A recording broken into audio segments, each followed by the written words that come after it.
Welcome, everyone. It's very exciting to see so many people already attending. It's my great pleasure to talk about the subject of scaling AI in primary care with Dr. Provanzana from OhioHealth, and she's an amazing person who has this, very special skill of bringing innovation to patients, which is, and we're going to talk about what it takes to do that. Very unique. How to do smarter diabetic retinopathy detection. My name is Michael Abramoff. I'm the founder of Digital Diagnostics, and with me is Dr. Provanzana, Medical Director at OhioHealth. And I welcome you, all of you who are attending, and let's have the first slide. So let's start with the problem, which most of you are probably familiar with, that diabetes and a specific complication, diabetic retinopathy, is a major source of blindness. About 60,000 people a year go blind as a direct result of diabetes. And we know that early detection before people have symptoms is crucial in preventing blindness and visual loss. And the problem is that that's not happening. More than 35 million people, I see a tiny error on the slide here, but 35 million people have diabetes. Almost 10 million have diabetic retinopathy. But of the people, all of them really, who need a diabetic eye exam regularly, really annually, to find diabetic retinopathy before there are symptoms, only 50% do and 85% do not. So that's a big gap, and we need to fill it to prevent blindness, to prevent suffering, and all the bad effects that you get from visual loss and blindness, including loss of your job. And so let's go to the next slide. And so, like we said, people are not getting tested for diabetic retinopathy and are unnecessarily going blind. If detected early, in almost 90%, 95% of cases, we can treat it, manage it, and prevent this visual loss and blindness. But it's hard because there's only one ophthalmologist for every 70,000 people in the United States, so access can be tricky. And that's why I started this goal of having autonomous artificial intelligence, meaning a medical diagnosis made by the computer in primary care to massively scale diabetic eye exams. And I like this picture on the right. I mean, the front one, not, I don't want to talk about myself. That's in the background where I was a little bit younger than now. But this picture was when I was a resident in ophthalmology, and there was this artist, a painter really, more abstract painter to be honest, but he was very late with his diabetic retinopathy, had a vitreous hemorrhage, meaning a bleed in the eye, and could hardly see, and was really suffering the consequence of that. And while he was before, very artistic and very visual, this is a drawing he made of the people in the waiting room while he was waiting to visit me, during clinic. And he just couldn't do better than that. He couldn't perceive more shape than this. So this is a good reminder of why we're doing this. People lose vision, and it affects them in so many ways, including this artist. We couldn't really being artistic in the way he ultimately wanted. Next slide. So here we are. Here's the solution. So it took a few years, but here it is, an autonomous artificial intelligence for the diabetic eye exam. And I use the word autonomous a lot, and I don't want to scare you with that word, so let me explain what I mean. It means a point-of-care diagnosis in minutes. It's more accurate than any retina specialist, including myself. And it means that the point-of-care diagnosis is done without human oversight. So there's no clinician, no doctor, no human involved in a diagnosis. The word autonomous really means that the liability of the performance of the AI is with the AI company, not with the user. So let's say that you're a primary care physician and you want to use AI. Typically, you would be held liable for any errors coming out of that. But for autonomous AI, it really means that the liability is with the company, with the creator of the AI. And what is very exciting over the last few years, because it took a while to develop all of this, get it into practice, and all the things that I will list below, but we're now having randomized controlled trials and other prospective studies that show improved patient outcomes, removed health disparities, lower cost, increased patient and physician satisfaction. So it's really doing what it was set out to do, and all of this in primary care. So not where the specialist is. It's not meant for ophthalmology. It is meant for primary care, family medicine, front lines of care, and endocrinology clinics. So what if you're a provider? What does it mean for you? It means that that was the focus, easily integrated in the primary care workflow. Even the clinical trial allowed only high school graduation for the people who operated AI. It helps reduce administrative burden in a variety of ways. The billing is automatic, closing of the care gap is automatic, and all of that happens in the background. I made sure over many, many years that there would be a reimbursement that is, that is valid. Not only that is sustainable. It's not temporary. It's permanent, and that takes care of the cost that it would be to a provider or health system. There's a specific CPT code for autonomous AI for the diabetic eye exam called 92229, created by the CPT editorial panel and reimbursed by CMS and essentially all payers, including most state Medicaid. Excuse me. It closes the HEDIS and MIPS care gap, and we'll be talking a little bit more at the end, I hope. It increases both patient satisfaction and physician satisfaction, including in a randomized control trial. So it's really, hopefully hitting the points that you want in a new technology. It benefits patients, and it doesn't overburden the clinician who's already overburdened. There's too many clicks already, as we all know. Next slide.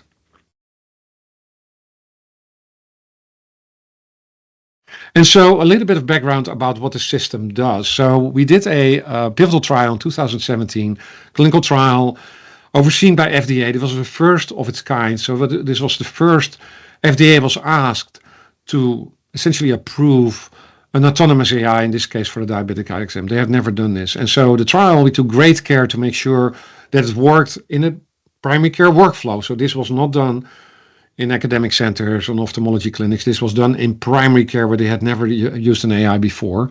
And we showed very high sensitivity, meaning the ability to detect cases when they're true cases, of 87%. Specificity, meaning the ability to not overcall cases. What you don't want is refer a lot of people and say they're abnormal when actually they're not, of 91%. And the diagnosability, that's a new word to many of you, but it essentially means that a valid diagnosis was achieved for 96% of all patients. Only 4 to 5% could not be diagnosed, typically because the image quality was low, because they have a severe cataract or many other reasons. So that was the clinical trial, and that led the FDA to do this first ever de novo authorization or approval of an autonomous AI. So I already mentioned the FDA spent years and years working together. That work continues to today, where we work very closely with the FDA on creating improved AIs, new indications, etc. But of course, as important and very new is how do you pay for an autonomous AI? What should the reimbursement be? And so we worked very hard, closely with CPT editorial panel, with CMS, with private payers to create this reimbursement, which started at $55 for Medicare. And like I said, all private payers and almost all state Medicaid organizations are also reimbursing it at various, you all know the payer makes really affects how much you see, but denials are very rare. Also very important was adoption by the standard of care. So the American Diabetes Association has a standard of care that you're probably familiar with. It's in the microvascular complications of diabetes. And they adopted autonomous AI for the diabetic eye exam in 2019. And that allowed the National Committee of Quality Assurance, which you may not be aware of, but they create all these quality measures that I'm sure you're aware of, MIPS, HEDIS, etc., star ratings. For the 9229, just billing that code, dropping that code, is enough to close the care gap for the diabetic eye exam, which, as you know, for value-based care, for Medicare Advantage contracts, if your health system has those, is very, very important. Also important was that it needs to be sustainable and doable, essentially remotely, meaning we come in with a team, there's minimal operator training, and then it's off to the races to use this system in the workflow without interfering too much in the provider, in the physician or a provider workflow. Next slide.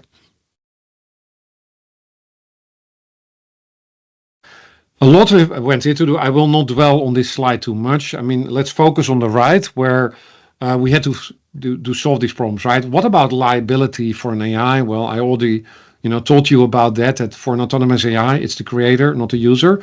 for the performance. We talked a lot about data transparency and traceability of the AI, how we use the data, about the training data, how the data is used. That is all, we're happy to give more detail about that. And I think very, very important is that, why do all of this when it is not visible in better outcomes for patients, in better, physician satisfaction, in lower costs, etc. And so now we are starting to see that evidence from randomized control trials that have been published, improved outcomes across the world, really.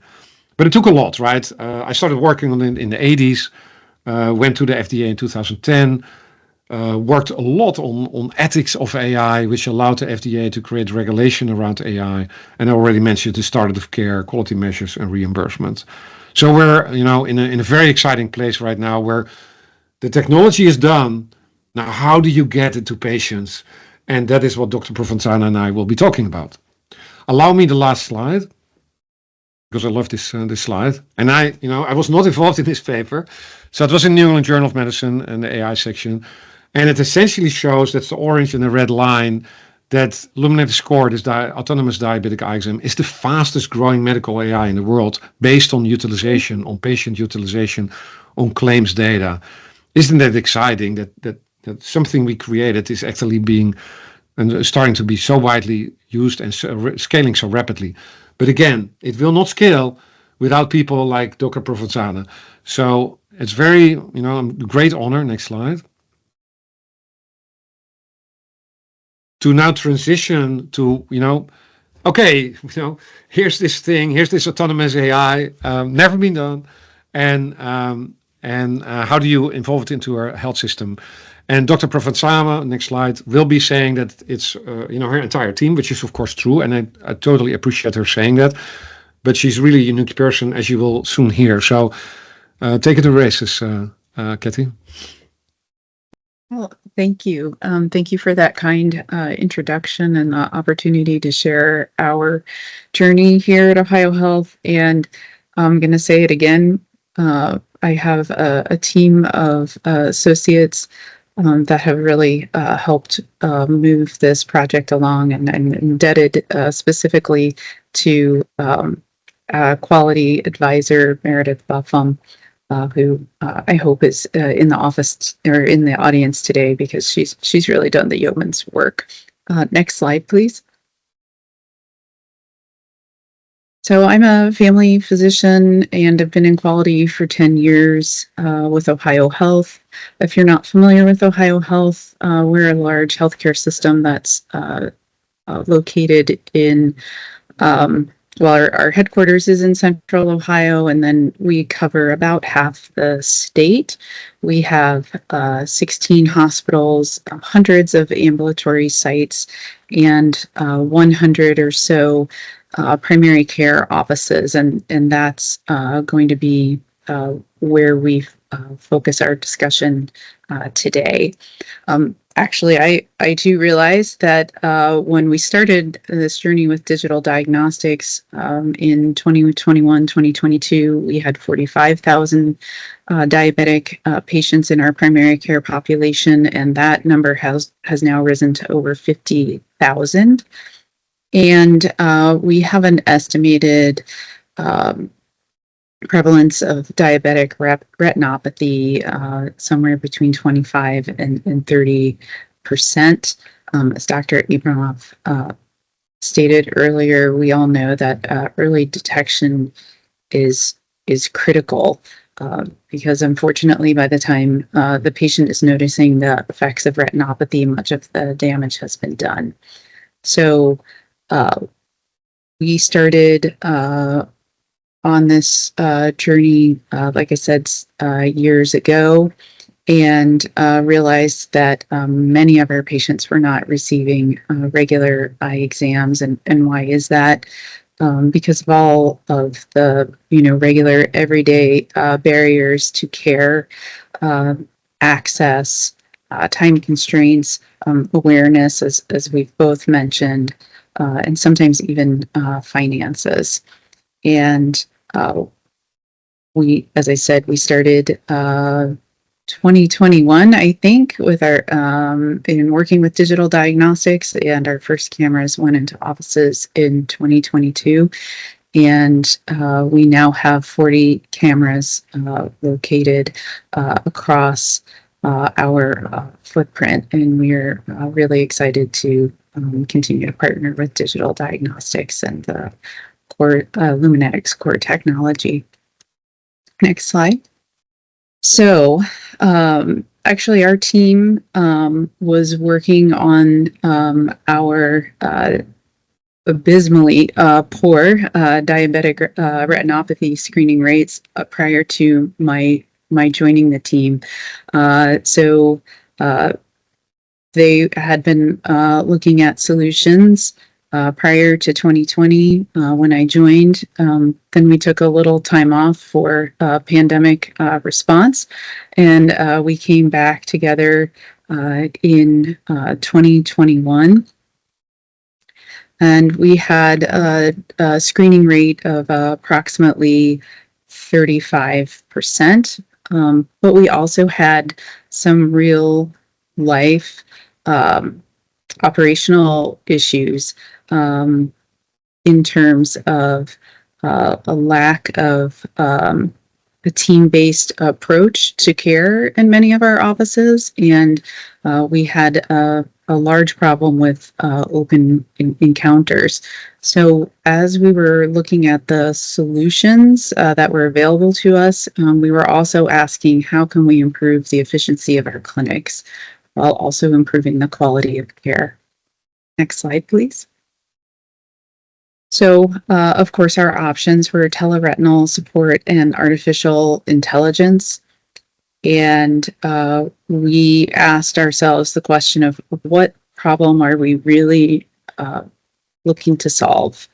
And we settled on we are really looking to solve the issue of screening. And we really want that point of care type of test with almost instant results. And so obviously AI rose to the top with that. We also felt comfortable with the FDA clearance with the sensitivity, specificity.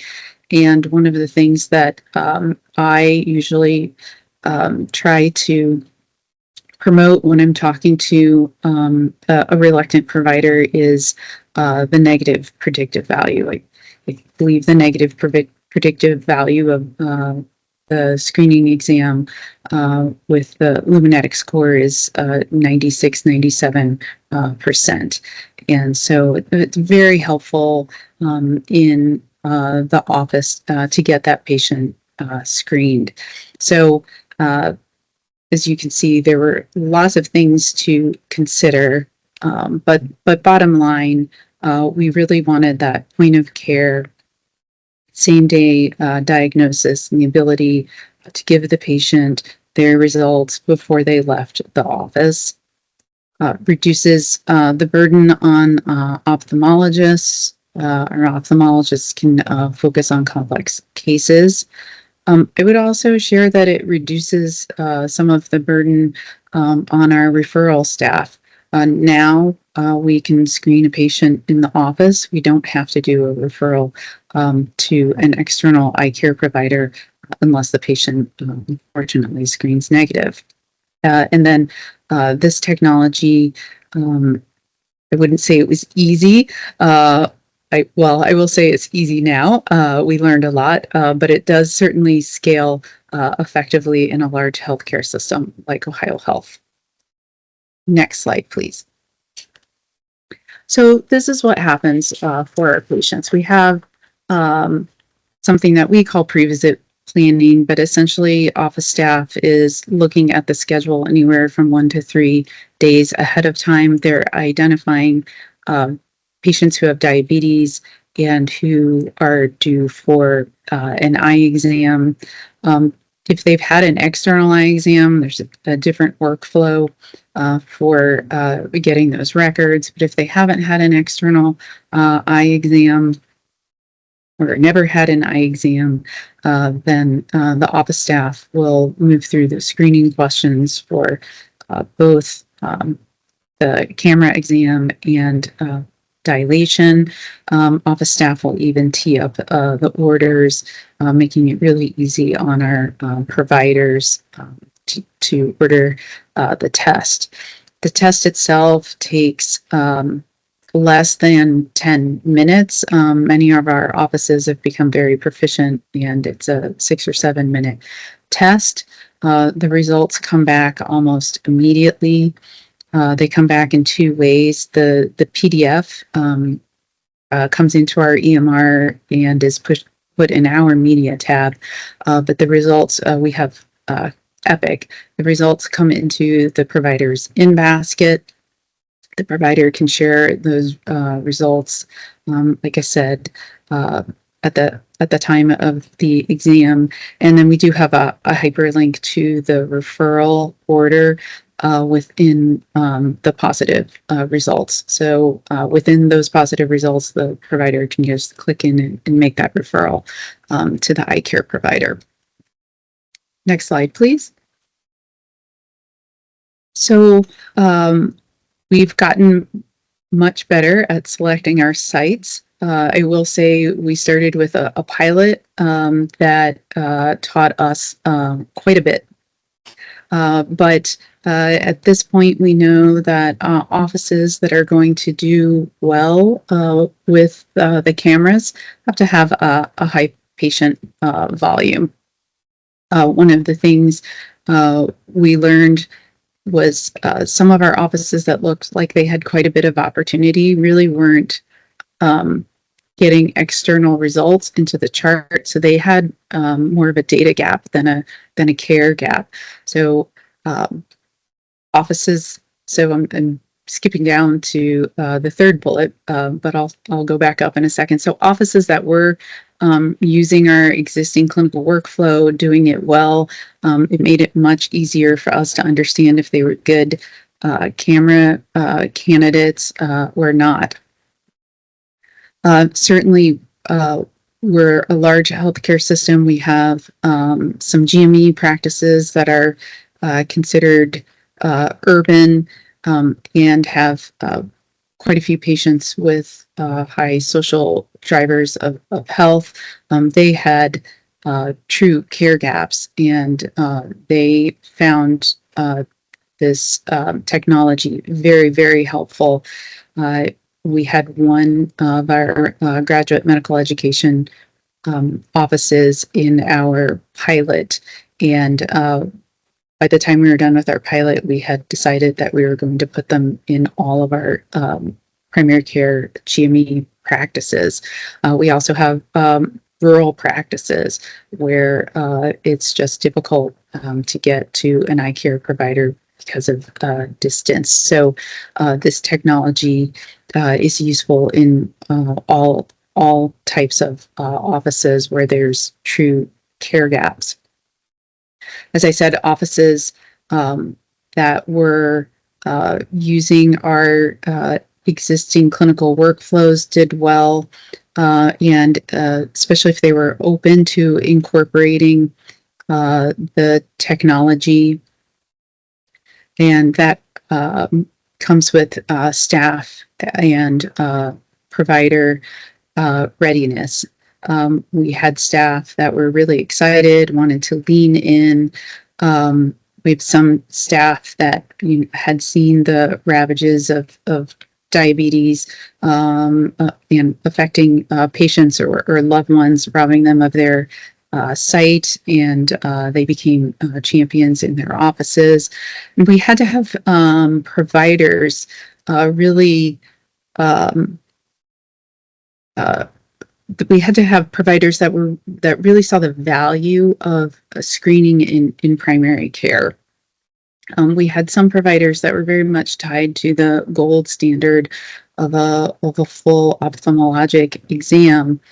And there's no harm in that, certainly, but if your patient's not getting to that ophthalmologist, then what good are we doing holding on to that idea of the ideal state? And then we had operational efficiencies. Like I said, we built some things into our EMR to make this easier. We learned quite a bit through our pilots and linked orders. And we are now working on what we call a hub and spoke. So we have 100 primary care offices scattered across our footprint. Many of those offices sit very close to or indeed in the same building as an endocrinology office or a sports medicine office that does some primary care. And we want to be able to offer this screening tool to those patients as well. So we are rolling out that hub and spoke model. Next slide, please. So as I said, we got out of the gate rather slowly. We learned quite a bit in our phase 1, and we continue to make improvements through phases 2 and 3. So we started with 10 cameras. We added another 10 cameras. And then we really hit our stride with an additional 20 cameras. And we continue to improve our workflow and iterate as we're always in that PDSA cycle to improve. Next slide, please. So this is only since the incorporation of LumineticsCore into our offices. But since that time, we've had a 162% increase in diabetic eye exams just within the first 12 months of implementation, and then an increase of 1.7 times positive diagnoses year over year, and with improvement in our detection rates. Next slide, please. So we couldn't ask for a better partner. Our digital diagnostics customer success team has been wonderful. Andrew is our rep, and he's been with us lockstep. As I said, we are constantly iterating to improve the experience and outcomes, both for our patients, but also then for our providers and office staff. So we've partnered on establishing strategic goals and KPIs. Digital diagnostics has been very helpful with continuous data monitoring. We have biweekly health checks. Andrew's been available for feedback sessions to our offices across Ohio for training, Q&A, workshop offerings. We've had great support as a health system, but then I would say that Andrew's actually gotten to know our clinical education team, many of our office managers, and really has been able to tailor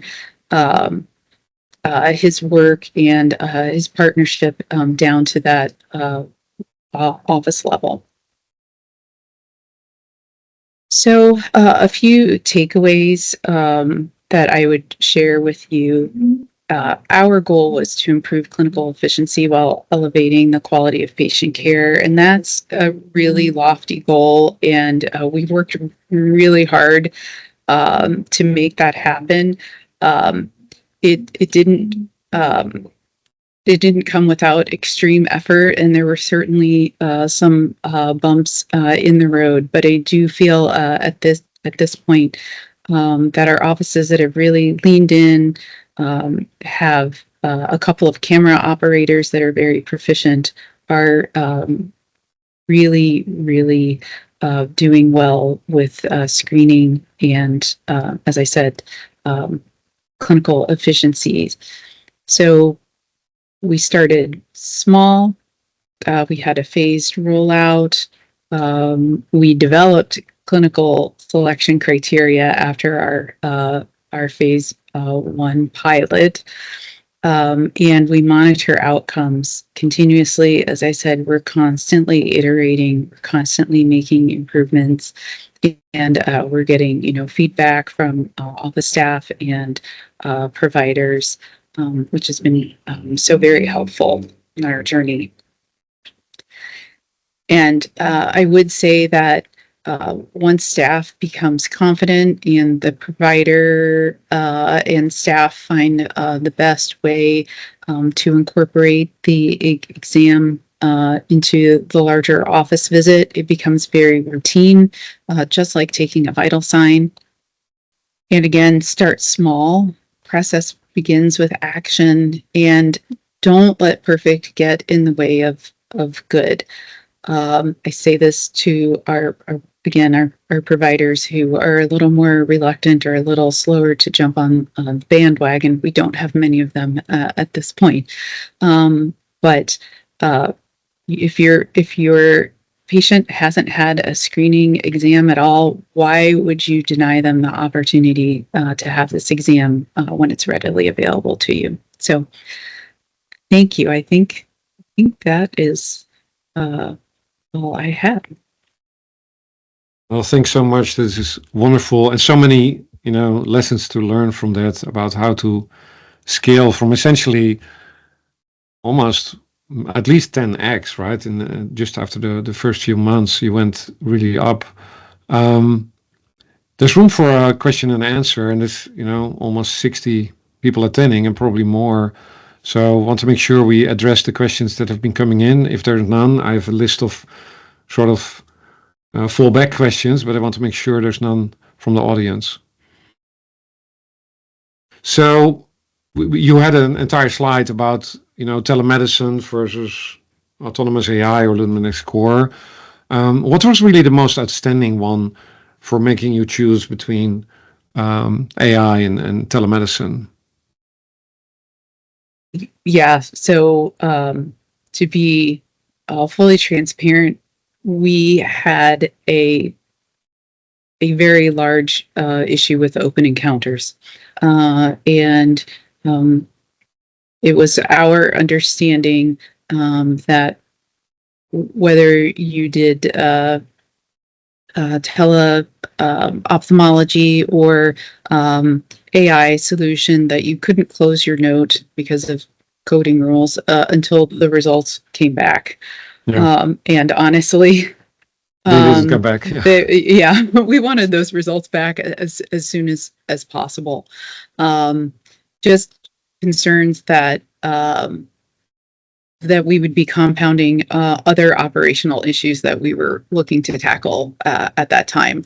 And then some of us, as I said, there was a team making the decision, just realized that AI is, the future, that we felt very comfortable with autonomous AI. And I don't mean to make the technology sound too simple, but I am not an engineer, or I know almost nothing about computers. I'm very dangerous in that respect. Just the whole idea, even somebody who's not tech savvy felt, as myself, felt very comfortable with the whole idea of pattern recognition being able to be done well with the AI technology, and then of course the FDA backing it as well. So Okay. So really, at the end of the day, it was just about that very instant, very quick result. Well, excellent. That's what we designed it for. Yeah. Thanks so much. And then there's a question from the audience. You mentioned doing a diabetes screening and support from the office team to help with orders. Can you elaborate? Maybe you have an answer to that. I'm not sure what this person intends. Sure. So we use Epic, and we have all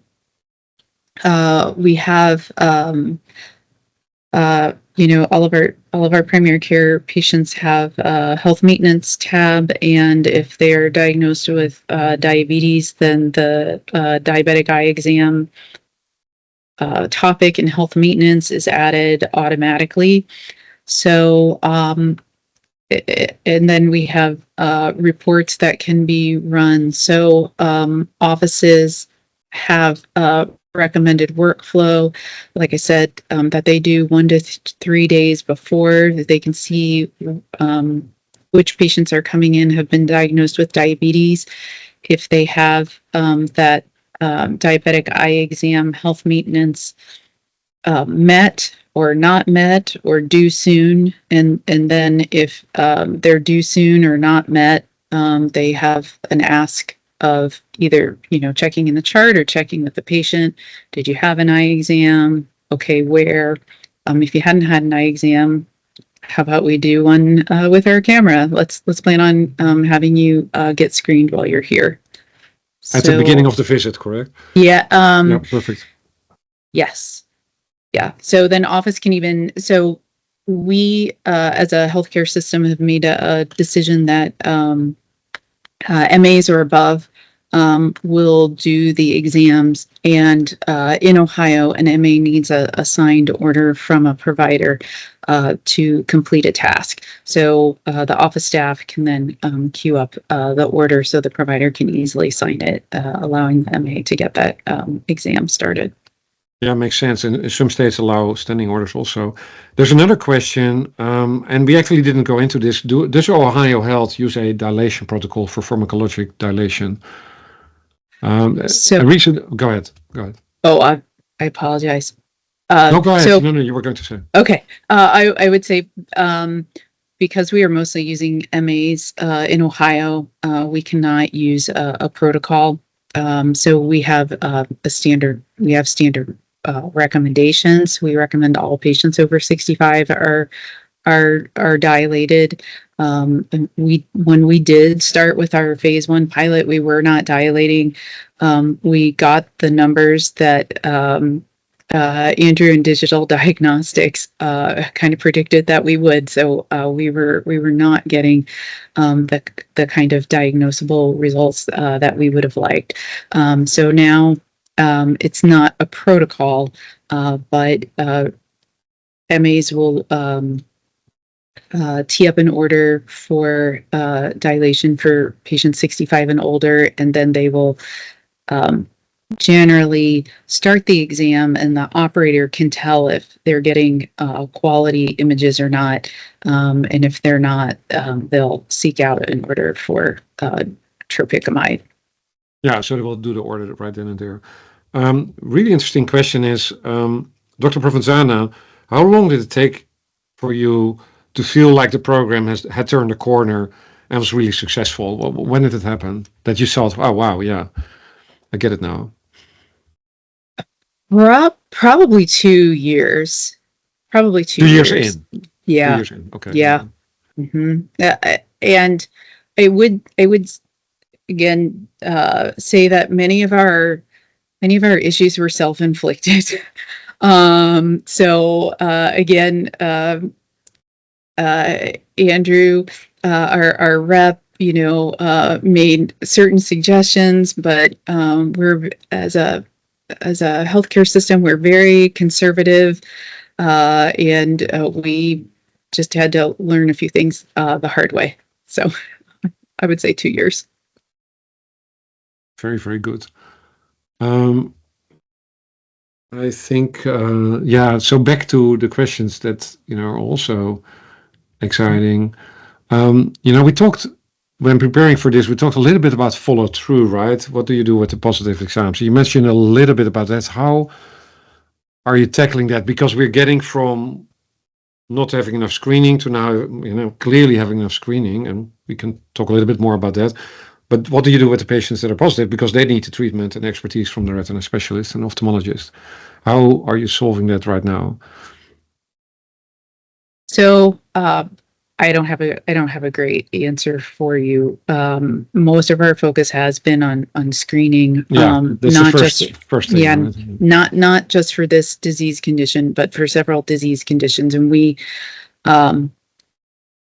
I guess it's a better problem to have. We're at the point where we're getting very good with screening, and we have to take our efforts to the next level.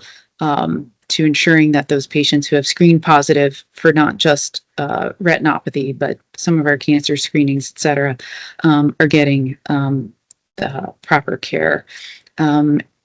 So I see a lot of work to come for us on that. We have a care management team that we're going to, I'm sure, need to partner further on that. And it's a challenge I'm looking forward to working on. I think it will look different for our many offices. As I said, we have about 100 across quite a bit of Ohio. So what it will look like for our inner city patients versus our rural patients, I imagine is going to be a little bit different, but that is work that is to come. Yeah, very good. That's the focus on the patients who are positive. There's, most of them are negative.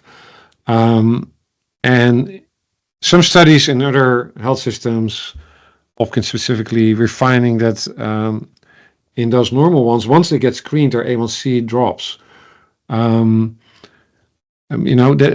you looked at that? Or are you picking up signals like that they do better metabolic control once they, reminded that, their eyes are important, that screening is important, or is that not yet what you have looked at? So we haven't looked at that, although I think that might be a great idea. We have, as I said, we have several graduate medical education programs, and they're doing research. So I might ask them to look into that a little more. So I can't give you a good answer on that one. I haven't seen any numbers. But I would hope so. I mean, if you're seeing that, I would hope we're seeing that too. Yeah. Well, I hope for that, and it would be great. That would be great. Back to the patient, you mentioned, it's about patient quality of care, patient satisfaction. Also, that was really at the top of your slide. What is your, maybe anecdotal evidence, or what are you seeing about patients, being satisfied, or how they experience it? So I'm going to give you a real life example. I precept at one of our family medicine residency clinics, and the resident was, checking the patient out to me. I think she was going to charge a 99214 or higher.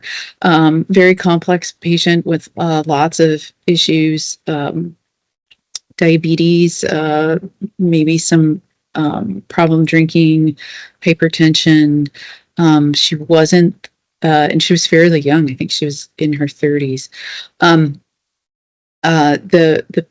It was really hard to get the patient into the office for routine checkups because she had issues with transportation and her job. While the resident was checking the patient out to me, she had ordered a retinal exam, and so the patient had the exam. By the time we got done discussing the plan, the patient had already left. But thankfully, she'd had a negative screen, and I thought, well, this is the exact type of patient that this technology is for. We grabbed her while we had her. We were able to screen, and I could, that's one less thing for that patient's provider to have to worry about. They'll be able to screen her again next year. That's a great story. Yeah, I love that. Yeah, and that's what. Yeah, there's so much benefit from that, even from the negative exams, like you said. That's wonderful. We're running way over time, so unfortunately, we have to wrap up. So I want to thank you, Dr. Provanzana, Kathy. Like I said, it's so impressive what you are doing there and continue to do. And there's so many more questions that we will not be able to get answers to right now. I want to thank the audience and the organizers. And if you're interested, please get in touch with your local representative. Thank you again very much for this conversation.